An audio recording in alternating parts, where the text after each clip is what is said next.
Ngano nga importante kining panel pulpits, kining pulpito, nga niya tuwang pari mag-sermon din eh.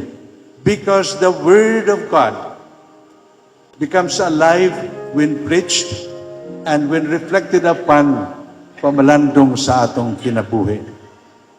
Makaingon kita, salamat.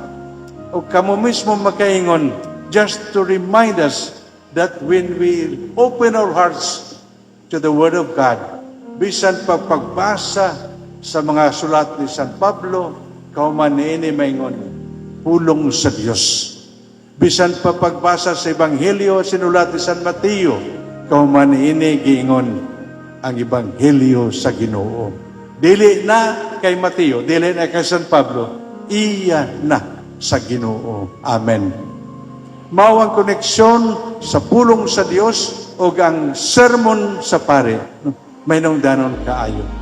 Unta, tungod sa atong pagtuo, ang gipaabot sa Dios nga bunga nining pagtuo, ang gipahinumdum sa Ginoo sama sa atong nadungog sa Ebanghelyo, nga kung nakadawat kita kining mga butanga, dapat may maayong bunga.